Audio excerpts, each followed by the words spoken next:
Una sa lahat, sa pool sa CCTV, lalaki sa Montalban, Rizal, tinangay ang isang Persian cat. Ang suspect, sinipat-sipat pa ang ilalim ng kotse at sinundan ng pusa sa kakinuha. Ang buong detalye, abangan maya-maya lamang. Magandang gabi, Pilipinas. Sa Frontline tonight, Laila De Lima, giniit na kakasuhan niya sina dating Pangulong Rodrigo Duterte at dating Justice Secretary Vitaliano Aguirre II. mga miyembro ng PDP laban na pinamumunuan ni dating Pangulong Duterte nalalagas na. 15 na lang ang miyembro at posible pang mabawasan. Pangalan, contact number at medical records ng milyon-milyong Pilipinong nagpabakuna. Posible raw kasama sa nahack na impormasyon sa World Health Organization. Internet connection, posibleng mawala ng ilang linggo o buwan dahil sa isang solar superstorm. Kung ano yan, alamin. Pulis sa Australia na-convict matapos tutukan ng baril ang kabaro niyang spoiler ng pelikula ni Tom Cruise. Speaking of movies, MMFF movie na Gumburza, may patikim na eksena. At sa mga gustong rumakit, alam ba ninyong pwede kayong manood ng Christmas movies at kumita ng hanggang 140,000 pesos?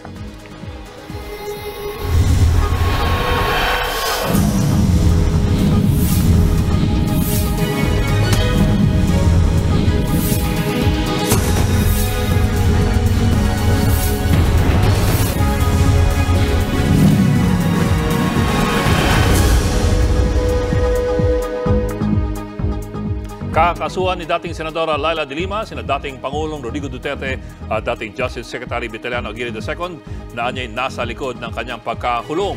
Bumuelta naman ang dalawang dating tagapagsalita ni Duterte. Nasa frontline ng balitang yan si Marlene Alcaide. Pinatawad na raw ni dating Senadora Laila De Lima ang mga sangkot sa kanyang pagkakakulong. Pero hindi pa niya kayang patawarin si dating Pangulong Rodrigo Duterte. Yan, isa na lang ang hindi ko mapatawad. But I've been praying that I'd be given the grace that one day I can forgive him. So in the meantime, ang Diyos na lang muna ang magpatawad sa kanya. Masyadong malalim ang sugat ni De Lima lalo't naniniwala siyang si Duterte ang kumilos para makulong siya. He knows exactly what he did to me. He knows. Kailangan siya talaga humingi ng katawaran, hindi lang sa akin, kundi sa mahal na Panginoon. Ang siguradoan niya sa ngayon, kakasuhan niya si Duterte. Damay rin sa kaso si dating Justice Secretary Vitaliano Aguirre II. Pinag-uusapan lang namin anong exactly yung mga kaso, kailan mga ipa-file. It's a matter of justice na meron talagang reckoning dahil biniktima nila ako. Habang walang kasiguraduhan kung kailan at kung ano ang kasong isasampa nila kina Duterte at Aguirre, nakafocus muna ngayon ang kampo ni De Lima na tuluyang mapawalang sala siya sa huling kasong may kinalaman sa droga. Sa pagpayag sa bail application, sinabi ng Muntinlupa Regional Trial Court Branch 206 na bigo ang prosekusyon na patunayang malakas ang ebidensya na guilty si De Lima at ang kanyang mga kapwa-akusado na sina dating Bureau of Corrections Chief Franklin Bucayo, Ronnie Dayan, Jonel Sanchez at Jose Adrian Dera. It will be a big factor kasi nga wala nang additional evidence to be presented. Sinabi rin ng korte na the prosecution failed to establish the conspiratorial acts of the accused. 300,000 pesos ay tinakdang bail ng korte para kay De Lima at iba pang mga akusado. Sabi ni Atty. Bonita Cardon, hindi na pwedeng mabawi pa ang pansamantalang paglaya na ito ni De Lima, maliban na lamang kung ipag-utos ito ng korte. Wala naman nakasaad na mga partikular na kondisyon sa bail ni De Lima. Sa ngayon, tapos na magpresenta ng kanilang ebidensya ang prosekusyon. At pagkatapos ng magiging resolusyon ng korte sa tinatawag na formal offer of evidence ng prosekusyon, ang depensa o ang kampo ni De Lima, demurrer to evidence ang target nilang i-file sa susunod na taon. Ginagamit ang demurrer to evidence para questionin ang sufficiency o kung sapat ba ang ipresentang ebidensya ng prosekusyon para magtuloy ang isang kaso. We will ask permission to file this demurrer to evidence, which is essentially a motion to dismiss the case. No? Ang magiging prayer namin dito sa demurrer to evidence is the total dismissal of the case, the last drug case of Senator Laila de Lima. May pasaring naman kay de Lima si Atty. Salvador Panelo, dating Chief Legal Counsel ni dating Pangulong Duterte. Hindi po siya makakatakas sa batas ng karma. Natatandaan nyo, siniraan niya ng Pangulong Duterte, di umano, siya ay nagpapatay ng maraming mga biktima. Sabi naman ng dating presidential spokesperson ni Duterte na si Harry Roque, hindi tamang sabihing nakalaya si de Lima dahil wala na sa pwesto si Digong. Ang nangyari po, nang nawala na si Presidente Duterte, isa-isang bumaliktad ang mga testigo laban kay Laila de Lima. Tanungin niyo ang mga sarili ninyo. Mas nagtitiwala ba kayo ngayon sa isang sistema na ang mga testigo hindi na matatakot ngayon na magsinungaling dahil wala namang mangyayari sa kanila pag sila'y nagsinungaling? Nagbabalita mula sa Frontline, Marlene Alcaide, News 5. Nalalagasan na ng miyembro ang partido ni dating Pangulong Rodrigo Duterte na PDP Laban matapos tawaging bulok ni Duterte ang Kamara. Wala sa halos 70, 15 na lamang natira at posibleng mabawasan pa. Nasa Frontline balitang yan si JC Cosigo. Mismong si PDP Laban Vice President for Mindanao at Surigao del Norte Congressman Johnny Pimentel na nagbunyaga na 15 na lang sila miyembro ng partido sa Kamara. Kabilang dyan sina Palawan Congressman Jose Alvarez na Vice Chair ng 8 komite at Quezon City Congressman Eric Martinez na Vice Chair ng Committee on Appropriations. Gayun din si Masbate Congressman Tonton Co na Chairman ng Committee on Rural Development. Kasama rin sina Committee Muslim Affairs Chair at QC Congressman Khalid Maporo at kilungsod niya si Congressman Isabel Zamora. Malayo yan sa halos 70 miyembro na magbukas ang 19th Congress at daang-daang miyembro ng administrasyon ni dating Pangulong Rodrigo Duterte. Ayon kay Pimentel, sunod-sunod na nalagas ang mga miyembro ng tawagin ni Duterte na chairman ng partido na pinakabulok na institusyon ang Kamara. Dulot yan ng pag-alis sa confidential funds ng mga tanggapan ng kanyang anak na si Vice President Sara Duterte. The congressmen took it upon themselves also to defend the dignity of the institution. Now, I believe it could also be one of the main reasons why they have decided to transfer to other political parties, because they could not anymore reconcile their mandate, their duties and functions as members of the House of Representatives to their duties and functions as members of PDP Laban. Sa 15 natira, may mga lilipat pa raw ng partido. I was doing a head count. If my information is really reliable, I believe na ang maiwan na lang sa PDP, mga 45 members na lang as far as Congress is concerned. May mga mambabatas na una nang lumipat sa Partido Federal ng Pilipinas na partido ni Pangulong Bongbong Marcos, pati sa Lakas CMD na partido naman ni House Speaker Martin Romualdez. Ganun talagang kultura siguro ng politika natin dito. Whoever is in power, doon po dumadagsa yung mga ikangang mga politiko. Nang matanong naman si Pimentel kung meron din siyang planong lumipat. Well, I'm still waiting for developments, but I'm already weighing my options. Most probably, I will also be transferring to another part. Wala pa namang pahayag si dating Pangulong Duterte na nauna nang sinabing ayos lang sa kanya kahit mag-isa lang siya miyembro ng PDP Laban. Nagbabalita mula sa Frontline, JC Cosico, News 5. Samantala, nakaalisa ng bansa si Pangulong Bongbong Marcos para sa APEC Summit sa California sa Amerika. Present kanina sa departure honors ng Pangulo sina VP Sara Duterte at House Speaker Martin Romualdez na unang beses nagkita matapos ng kontrobersya sa confidential funds. Nasa Frontline ang balitang yan si Brian Basa. Mag-aalas 9 ngayong gabi nang bumiyahe pa San Francisco, California si Pangulong Bongbong Marcos para sa 30th Asia-Pacific Economic Cooperation o APEC Leaders Summit. Kasama ng Pangulo si First Lady Liza Araneta Marcos. Sa kanyang departure speech, isusulong ng Pangulo sa APEC ang food and energy security at trade and investment, gayon din ang pagtugon sa climate change. The U.S. APEC theme of creating a sustainable and resilient future for all aligns with our national and economic interest to transform the Philippines towards a sustainable future para ang lahat ng Pilipino ay magkaroon ng matatag, maginhawa at panatag na buhay. Makikipagpulong din siya sa world leaders sa sidelines ng APEC para manghikayat ng investors. Present din siya sa pagpirma ng mga kasunduan sa iba't ibang larangan gaya ng sa nuclear energy at artificial intelligence para suportahan ang ating weather forecasting. I bring with me your hopes and aspirations for a peaceful and prosperous Asia-Pacific region where we live. Bibisita rin si Pangulong Marcos sa Los Angeles at Hawaii at makikipagkita sa mga kababayan natin doon. Ikatlong pagbisita na niya ito sa Amerika. Ayon kay Philippine Ambassador to the United States, Jose Manuel Romualdez, posibleng makipagpulong si Pangulong Marcos kay US Vice President Kamala Harris. Magsisimula ang APEC Summit bukas at tatagal ito hanggang November 17. Habang wala ang Pangulo, si Vice President Sara Duterte ang tatayong caretaker ng bansa. Kanina sa departure honors, unang pagkakataong nagkita sina Pangulong Marcos, Vice President Duterte at House Speaker Martin Romualdez matapos ang kontrobersiya sa confidential funds ng BICE. Habang nagtatalumpati ang Pangulo, bahagyang magkalayo ng upuan sina VP Sara at Romualdez. Kapansin-pansin ding hindi sila nag-uusap hanggang sa paglabas ng venue. Nagbabalita mula sa Frontline, Brian Basa, News 5.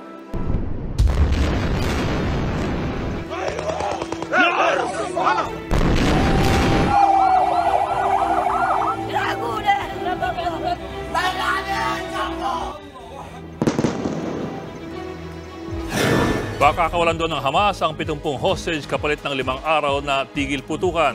Pero hindi yan kinagat ng Israel, lalo tila nako-corner na nila ang militanteng grupo. Nasa frontline balitang yan si Camille Samonte.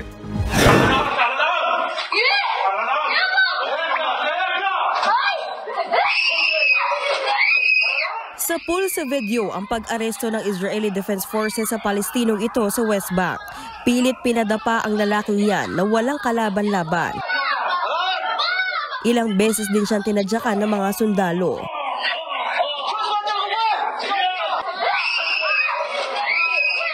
Nagsigawan at iyakan tuloy ang mga bata sa bahay. Ang tagpong yan, pasimpleng na i-livestream sa TikTok kaya ito nag-viral. Ayon sa Israeli Army, tumanggi raw ang lalaki na makipagtulungan sa kanilang paghahanap sa mga Hamas.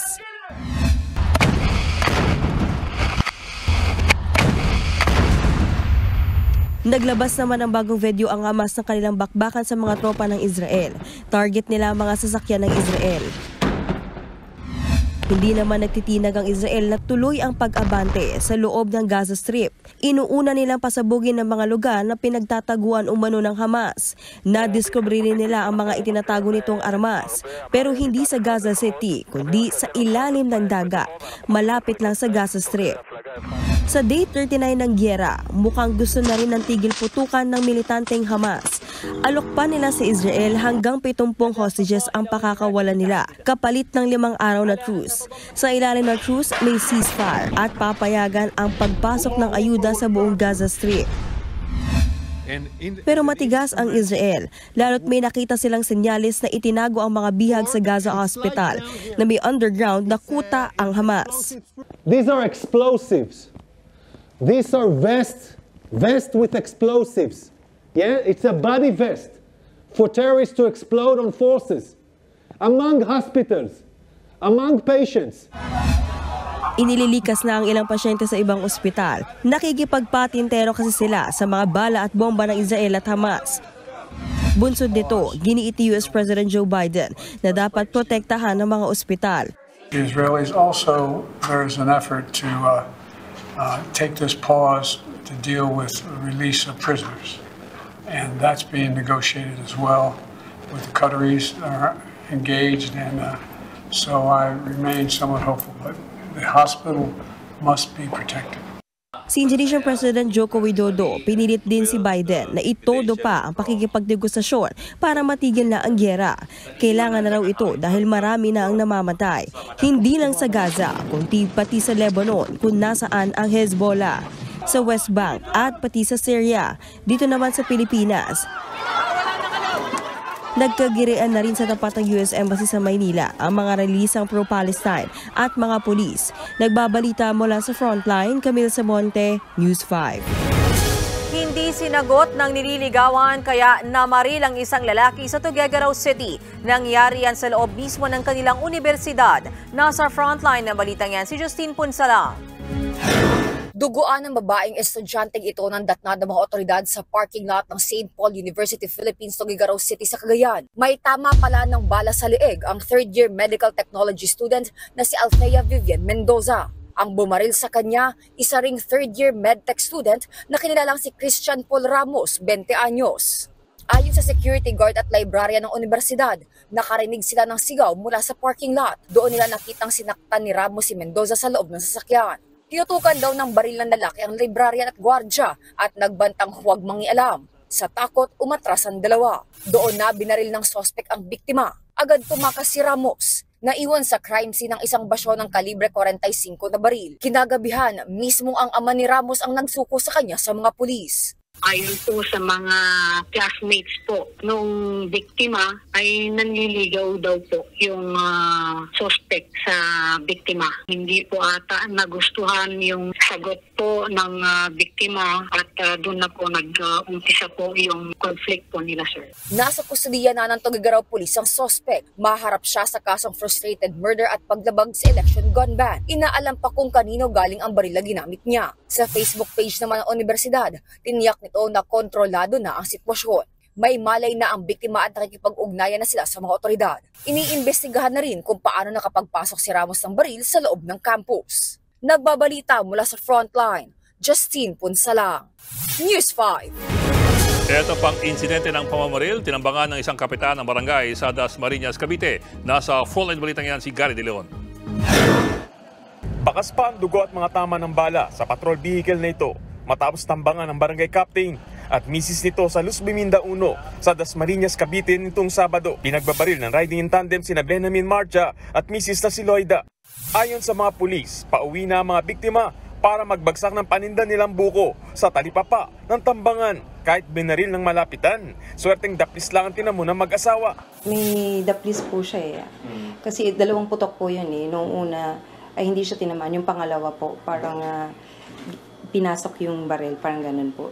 Doon sa mismong sasakyan. Sa aming palagay, sir, hindi siya ganun talaga kabihasa. Bakas pa ng tama ng bala yung pader ng bahay na to na ginamit ng riding tandem sa pagbaril kay Kapitan Marcia. Ilang metro na lamang ito pauwi sa kanilang bahay. Mabilis na tumakas ang mga salarin, pero bago ang pamamaril, nakuna ng CCTV sa lugar ang mga salarin. Ang isa sa mga gunman, bumili pa ng sigarilyo sa kalapit na tindahan. Kita rin ang kasama nito na nag-aantay sa tabi ng motorsiklo. Tingin ng mga pulis. Sinundan po, minatsagan po yung kanilang at sa palagay ko po, sir, ay talagang ilang araw po na pinag-aralan po yung kanilang routine. Sinubukan ng News 5 na kunan ng pahayag ang mag-asawang Marcha, pero tumanggi sila. Inaalam na ng mga pulis kung may kinalaman sa politika o negosyo ng mga biktima ang pamamaril. Nagbabalita mula sa Frontline, Gary De Leon, News 5. Sinampahan na ng kasong kidnapping at serious illegal detention ng isang pulis at 3 pang suspect kaugnay sa pagkawala ng beauty queen na si Catherine Camilon. Kabilang sa kinasuhan ng umunay karelasyon ng biktima na si Police Major Alan De Castro. Kasalukuyang nasa restrictive custody ang pulis. Dati na niyang itinangging sangkot siya sa pagkawala ni Camilon. Kasama rin sa makakasuhan ng umunay bodyguard ni De Castro na si Jeffrey Ariola Magpantay. Hinahanap pa siya. Si Magpantay ay itinutulong nagsakay sa SUV sa Nooy Duguang Beauty Queen. Hindi pa muna tinukoy ang pagkakakilanlan ng 2 iba.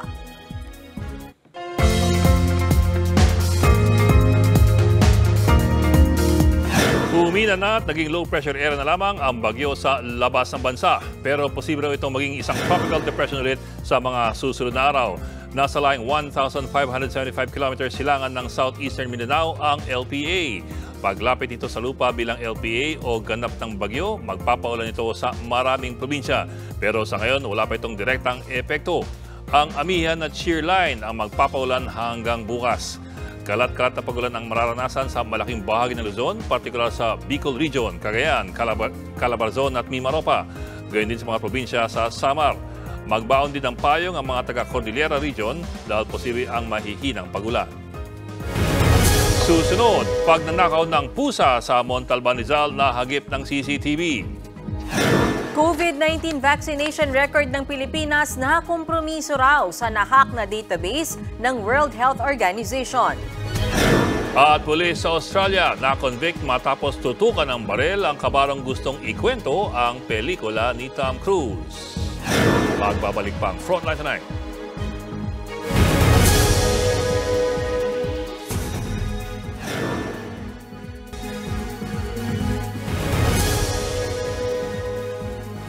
Nahack ang database ng World Health Organization at posibleng kasamang nakompromiso ang mga impormasyon ng milyon-milyong Pilipinong nagpabakuna. Nasa Frontline Balitang yan si JC Cosigo. Sa pagpasok ng Burr months, sunod-sunod ang mga balita ng pangahak sa mga sistema ng gobyerno. Setyembre na atakihin na Medusa ransomware group ang PhilHealth. Sunod namang nahak noong Oktubre ang Philippine Statistics Authority. At ngayong buwan, tinira na rin ng mga hacker ang World Health Organization. Kinumpirma ito mismo ng ating Department of Information and Communications Technology. Base raw ito sa pagsusuri ng kanilang Computer Emergency Response Team at kinumpirma sa kanila ng WHO na kanilang tanongin. Ang mga nakompromisong datos, COVID-19 information mula sa Pilipinas at sa India. We can confirm that through our end, we have gotten information that there was an incident with regards to the WHO website wherein certain information, particularly COVID-19 information, were dumped dun sa mga various platforms and into the dark web.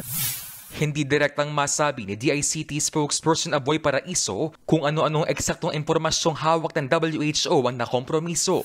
Pero kabilang sa mga isinumite ng ating gobyerno sa WHO ay ang detalye ng mga nagpabakuna kontra COVID-19, gaya ng pangalan, birthday, address, contact number, blood type at medical history. Sa ngayon, hinihintay pa ng DICT ang report mula sa WHO. Hindi natin malalaman unless WHO comes up with a report. It's a problem of jurisdiction because WHO is an international organization. The DICT and the Philippine government really has no control over them.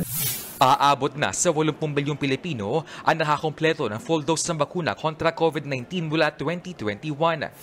Nakarating na sa ating Department of Health ang tungkol sa hacking incident. Naikipag-ugnayan na rin daw sila sa WHO at sa DICT para tingnan ang lawak ng posibleng data breach. Pero sa panig ng DOH, tiniyak nito na may nakalatag silang data security measures. The Department of Health assures the public that the mechanisms are in place to ensure that the confidentiality of data and that of those, it has taken steps to further reinforce the security of data systems managed by the Department of Health through our Knowledge Management and Information Technology Services. Nanawagan din ng DOH sa publiko na maging mapagmatyaga sa pagbabantay sa kanilang personal na datos. Nagbabalita mula sa Frontline, JC Cosico, News 5.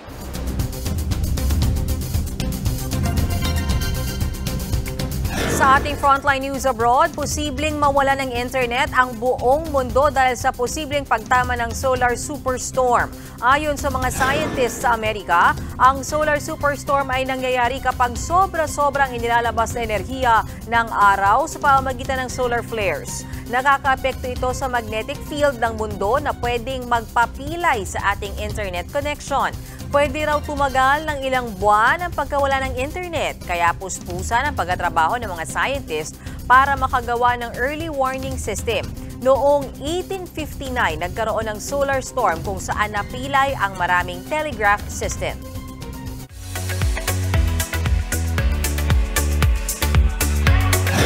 Showbiz Tonight na tayo! May mensahe ang ating pambatong si Michelle D sa kanyang fans matapos niyang manalo sa Voice for Change fan voting. Sa latest Instagram post ni Michelle, naging emosyonal ang Cebuana beauty queen at pinasalamatan niya ang mga bumoto sa kanya. Sabi pa ni Michelle, nakakaiyak at nakakataba daw ng puso ang suportang natanggap niya para sa kanyang autism awareness advocacy. At dahil ang ating pangbato ang nanalo sa Voice for Change, sure nang makakatanggap ng pondo mula sa Miss You organization ang autism awareness advocacy ni Michelle. Next target for Michelle ay maipanalo niya ang official fan voting sa Miss You app para siguradong pasok na siya sa semifinals. Todo rehearse na rin ngayon si Michelle para sa mismong coronation night this Sunday sa El Salvador. Inilabas na rin ang selection committee para sa Miss You at trending sa kanila ang Filipino-American physician at retired U.S. Navy officer na si Dr. Connie Mariano. Attention Jane Nella fans! Reunited sina Darna Jane De Leon at Valentina Janela Salvador para sa isang pelikula. Yan ang How to Be a Good Wife, directed by June Robles Lana. First movie nila ito together at comeback project after nilang bumida sa Darna. At ang mas bongga, makakasama nila dito ang batikang aktres at batang Quiapo star na si Susan Africa. Wala pang detalye kung kailan ito ipapalabas. Pero nakachikahan ng News 5 si Jane kaugnay sa upcoming movie.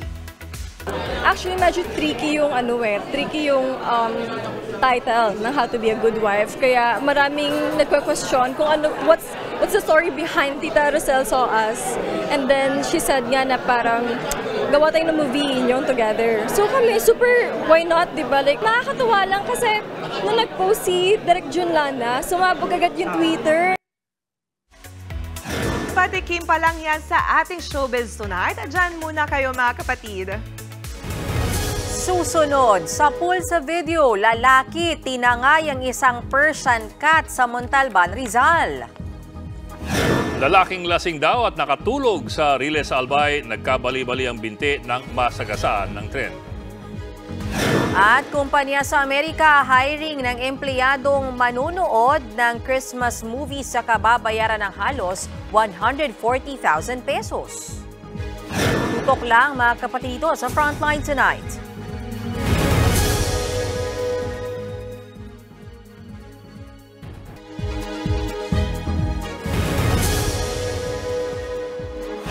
Kukuha raw ng impormasyon sa mga marites ang Office of the Ombudsman pero i-validate pa nila. Isa yan sa mga paraan nila para mapagkasya ang tinapyasang confidential funds. Narito ang aking report.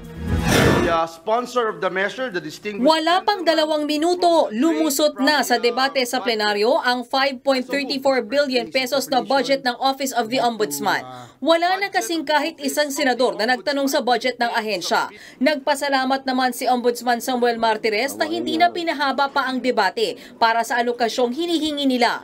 Bago pa man sumalang sa plenaryo, sumulat na rin si Ombudsman Martires sa Senado at nagkusang ibaba ang unang hiling nilang 51 million pesos na confidential funds at gawin na lamang 1 million pesos. As usual, we use that for the investigation of cases, surveillance purposes. Marami kaming pinagagamitan ng the security of some of our officers. Ang tanong, kasya ba naman ang 1 milyong piso para pondohan ang mga nasabing aktibidad ng Ombudsman? Sabi ni Martires, kaya nilang magtiis. Pwede rin naman daw idaan sa mga marites ang pagkuha ng impormasyon, basta i-validate na lang nila. Yan sinasabi ng mga matatanda, pag mamaluktot ka, pag maiksi ang kumot, di ba? So dito siguro, gagamitin na lang namin yung charm, daan mo sa ngiti, baka naman matulungan ka ng iba, idaan mo sa pagmamarites. Nagpasalamat din si Martires sa mga reporter na nakakausap niya na minsan daw ay nagiging source niya ng mga impormasyon. Doon, marites at tolits, di ba? Malaking bagay kaya ako nagpapasalamat sa inyo, yung mga kaunti-unting mga chismisa natin, kahit na walang kape, nakakapulot ako. I just have to validate that. Sa pagsalang naman sa budget ng Department of Justice na nagkakahalaga ng 35.455 billion pesos, napansin ni Senator Coco Pimentel ang pagtapya sa confidential funds ng ahensya. Mula sa 526 million pesos ngayong taon, naging 168 million pesos na lang ito sa susunod na taon. Sa kabila niyan, hindi pa rin pinilagpas ni Pimentel ang confidential funds para sa Witness Protection Program o WPP, na tingin niya ay kaya namang gastusan ng regular na budget. Pero sabi ni Senate Finance Committee Chairman Sonny Angara, nagagamit ng programang WPP ang naturang pondo para sa pagprotekta sa mga detalye ng beneficiaries nito. Nananatiling 20 million pesos ang confidential funds ng Bureau of Immigration at 175.4 million naman ang sa NBI. Pareho yung law enforcement agencies na nangangailangan ng pondo para sa surveillance at intelligence gathering. Tumanggi naman sa Confi Funds ang Office of Solicitor General. Sa huli, lumusot din sa debate ng plenaryo ang DOJ budget. Nagbabalita mula sa Frontline, Mean Los Baños, News 5. Ibang balita, patay ng mabangga ng van ng isang lalaking tumatawid sa Malabon. Habang sa Albay naman, nakatulog sa riles ang isang lalaking nasagasa ng tren. Nasa Frontline balitang yan si Jenny Dongon. Bali-bali ang binti ng lalaking ito nang matagpo ang patay sa riles ng tren sa barangay Bagong Bayan sa Uwas, Albay kahapon. Ayon sa mga pulis, posibleng nakatulog sa riles ang biktimang si Francis Remolesio hanggang sa masagasaan ng tren. Bago ang insidente, nakita siyang tila lasing na naglalakad. Wala naman daw foul play, sabi ng mga otoridad. Nagbigay na ng tulong ang pamunuan ng tren sa pamilya ng biktima. Naghihinagpis ang lalaking yan na makitang patay na ang kanyang kapatid na si Robert Risa. Nabangga siya kagabi ng closed van sa barangay Longos, Malabon. Itinakbo siya sa ospital pero namatay rin. Ayon sa kapatid ng biktima, magkasama silang pauwi galing sa trabaho nang mangyari ang aksidente. Tapos nakabumuli ng ulam. Nandun siya sa kanto. Stop na yung stoplight. Naglalakad na siya. Ako nasa hulihan niya. Ang bilis ng sasakyan, nagulat din ako eh. Hindi ko alam bakit nangyari. Hindi ko tanggap. Sobra. Sakit. Pero ayon sa driver ng closed van, normal lang takbo niya. Nakago raw ang traffic light nang tumawid ang biktima. Hindi ko na siya maprenuhan. Kasi malapit na masyado eh. Green light kami, dire-diretso kami. Medyo madilim na po sa lugar na yon. Kaya hindi na ako po masyadong napansin yung tao. May CCTV sa lugar pero hindi nahagip ang aksidente. Ipauubay na raw sa asawa ng biktima kung itutuloy ang reklamo laban sa driver na nasa kustodiya na ng Malabon Police.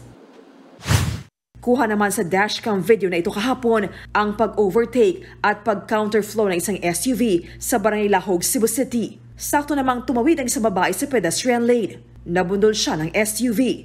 Tumila po ng babae. Pero imbis na huminto, humarurot ang SUV. Nakatayo naman ang biktima. Hindi na siya naghabla sa nangyari. Sa kabila niyan, natukoy ang plaka ng sasakyan. Ipinatatawag na ng LTO ang may-ari nito.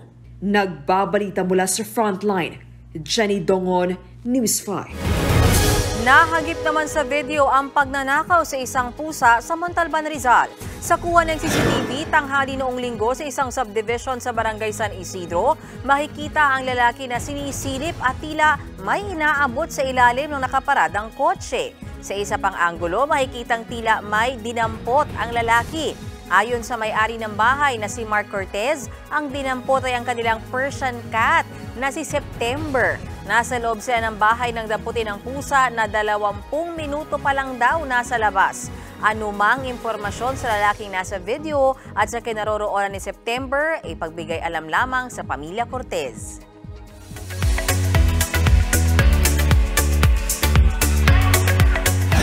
Manonood ka lang ng 25 holiday films sa loob ng 25 days at kikita ka na. Ganyang trabaho ang hiring ngayon sa Amerika. Kung paano mag-apply, panoorin natin sa report na to. That's no blizzard! That's my... Mahilig ka ba mag-movie marathon? Heads up! Yan ang wanted dream job ngayon sa Amerika ng TV and internet expert company na CableTV.com. Kailangan mo lang manood ng 25 holiday movies in 25 days. At i-rank ito base sa 3 categories na nostalgia, heartwarming storytelling at holiday cheer. Ang sweldo, $2,500 US o mahigit 140,000 pesos. At para makanood ng mga pelikula, ang kumpanya na rin ang bahalang magbigay ng 1-year subscription sa mga streaming sites gaya ng Netflix, Hulu, Disney Plus at Amazon Prime. Kailangan din magbigay ng honest review sa mga streaming site base sa kung gaano ito kadali gamitin, problema sa panonood at kung marami itong holiday movies. Malaya ring makakapili na pwedeng panoorin ng holiday films ang mapipili sa Dream Job. Pero as a starter pack, ilan sa suggested films ng kumpanya ang Frozen, Rise of the Guardians, It's amazing. Last Christmas, Elf at marami pang iba. Open ang movie Dream Job sa mga 18 years old and above na nakatira sa Amerika. Hanggang December 1 naman ang application para dito. At speaking of holiday film, may bagong pasilip na eksena sa much-awaited at historical film na Gomburza. Kahit may dugo tayong Espanyol, halos hindi tayo ituring na tao dahil lamang dito lamang tayo isinilang. Hindi kita pasusubalian dyan. Collab film ito ng Jescom Films at MQuest Ventures ng MediaQuest. Mapapanood na simula December 25 ang Gomburza bilang official entry sa Metro Manila Film Festival. At ang mabait na gobernador general pinalitan ng isang diktador. Yun sabihin mo sa akin, Padre, hindi ba talaga tayo minalas at sinumpang bayan? Isa pang inaabangan this holiday ang comedy and action film na Ma'am Chief Shakedown and Soul. Iikot ang kwento sa isang policewoman played by Melay Cantiveros na may secret mission sa South Korea na maraming opa. At ang mas bongga, ilan sa makakasamang opa ni Melay sa pelikula ang K-drama actor na si Lee Seung-gi. May pasilip din sila sa kanilang behind the scenes, kasama ang ilang members ng kanilang Korean production team. Sa November 15 na ipapalabas ang Ma'am Chief Shakedown and Soul. At yan ang ating latest and hottest sa showbiz tonight. Ako si Jania Lipon. Happy Tuesday mga kapatid! Abangan, pulis na spoiler ng pelikula ni Tom Cruise, tinutukan ng barel ang kanyang kabaro. At online streamer sa United Kingdom naglalaro ng video games gamit ang kanyang utak at hindi controller. Tuloy-tuloy ang balitaan dito sa Frontline Tonight.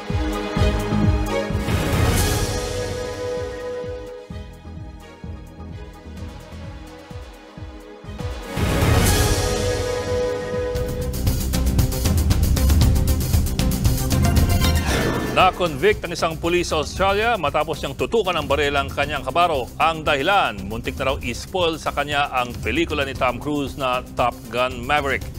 Base sa ilang report, binalaan na raw ng pulis na si Morgan Rayston ang kabaro niyang si Dominic Gaynor na ikukwento niya ang pelikulang Top Gun Maverick.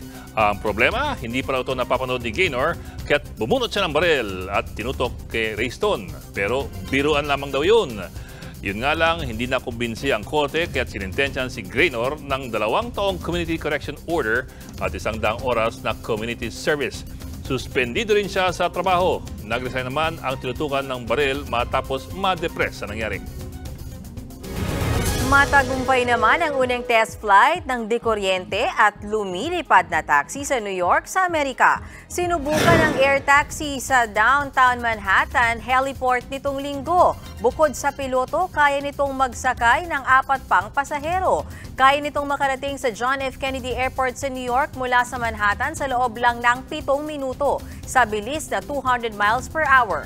Plano ng Joby Aviation na gawin itong commercialize sa tulad ng sa ride-sharing app. Target yang simulan sa 2025.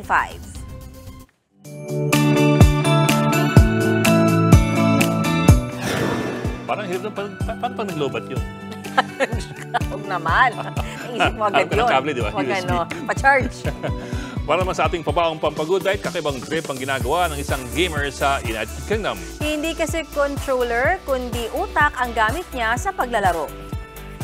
I'm playing competitive video games with my mind.